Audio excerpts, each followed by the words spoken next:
Hello, MCU fans! Today we're going to take a look at an interesting issue. So I guess the showrunner for Daredevil Born Again is now telling us that the show is only 7 years after season 3? Can that be right? Well, there's some things we need to unpack on this. So there will be spoilers for episodes 1 through 3 of Daredevil Born Again, but as long as you're okay with that, let's dive right in and see what we can find out.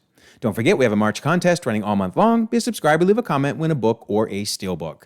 Best of luck.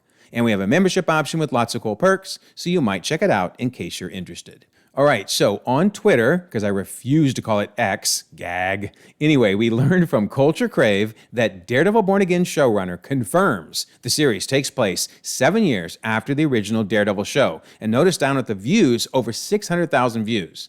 And then, discussing film, says that Daredevil Born Again takes place 7 years after the original Netflix Daredevil series and gives as the source a YouTube video. And also notice, over 700,000 views. So, these two tweets got a lot of attention. Okay, so let's look at the video. So this is the video they're all referring to. It's an IGN video. It's an interview with both Dario and Sana, who are the showrunner and executive producers of the show. So let's see what it is that was actually said.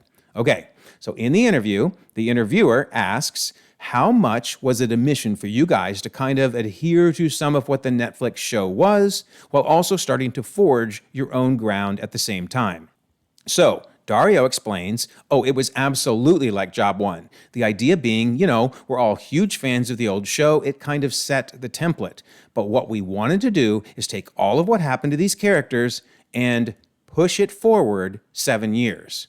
Now, granted, he didn't say 7 years in the MCU timeline, but, anybody hearing the quote is naturally going to assume he's referring to the MCU timeline. But I'm going to throw out, I don't think that's what he's referring to here. Instead, I think he's looking at the amount of time between when Daredevil Season 3 aired on Netflix and Born Again is airing, because Daredevil Season 3 aired on Netflix in October of 2018, and Daredevil Born Again, of course, is airing March of 2025, which is basically 7 years. So I think he's not thinking from an MCU timeline standpoint, he's thinking from a real-world standpoint of how long has it been since we've seen these characters. And yes, I know they did show up in No Way Home and Echo and Hawkeye, but really seeing all the characters back again. It's been 7 years. So I don't think he means from an MCU timeline standpoint. In fact, I want to show why he can't mean that. So I went over this complete timeline in my breakdown for episodes 1 and 2. You can watch that video for more, but I want to focus on this. August of 2025 is when Matt teams up with She-Hulk. And we know it's August of 2025 because the timeline book tells us that. So this is a firm date.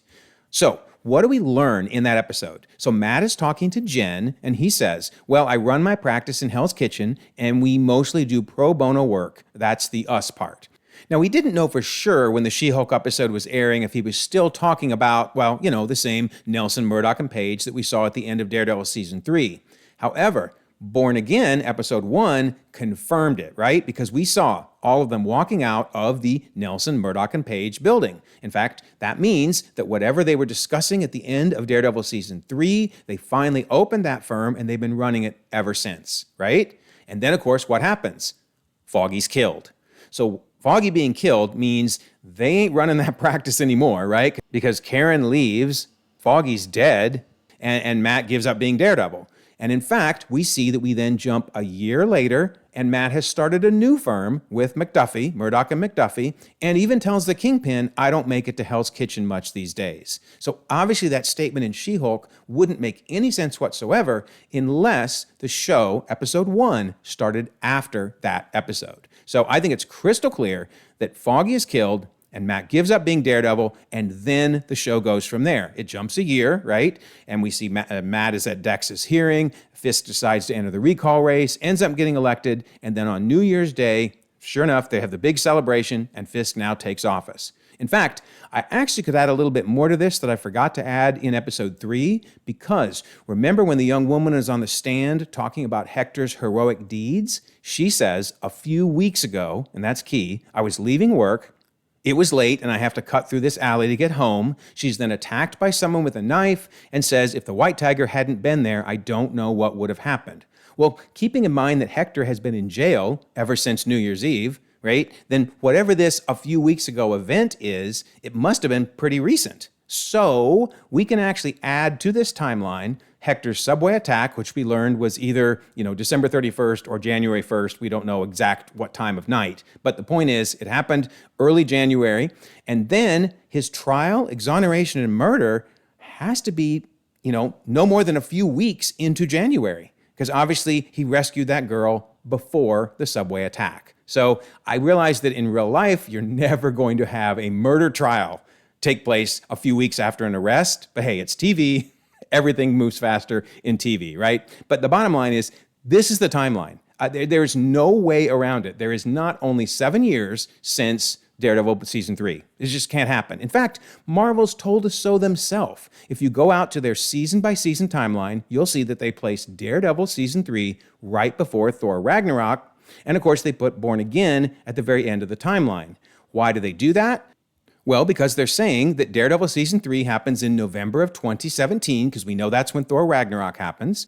And then that's where I'm saying timeline-wise, Daredevil Born Again is happening October 2025 after the She-Hulk episode. Then we jump a year forward to October 2026, and we move into January of 2027. And we know this is the correct placement because Agatha all along is in the fall of 2026. So Marvel is telling us what the timeline is. So we have to look back at quotes like this and say, okay, what was the context? What was Dario trying to say? My guess is he was saying it's been 7 years since the airing of Daredevil Season 3. But honestly, if that's not what he meant, and if he was saying that timeline-wise it's been 7 years, then the dude's just wrong. I don't know what to say. The timeline keeper needs to jump in there and go, no. Let me correct that. He's wrong.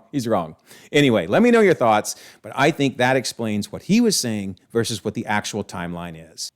All right, so now we wait for episode 4, which is, well, tonight, right? I cannot wait. It is going to be awesome. So don't forget, we have the contest. Be a subscriber, leave a comment, win a book or a steelbook. And there's that membership option in case you're interested in that. And then I always love to mention the Discord. Here we are in the spoiler section for Daredevil Born Again, and you know it's going to be hopping right after the episode drops. So we have 2,000 members across the globe, conversations 24/7, and I'll leave a pinned comment so you can join us. Also, if you don't mind, like this video, subscribe if you haven't already. You can check out more content, and we'll all continue to enjoy the ever-growing, the ever-changing Marvel Cinematic Universe.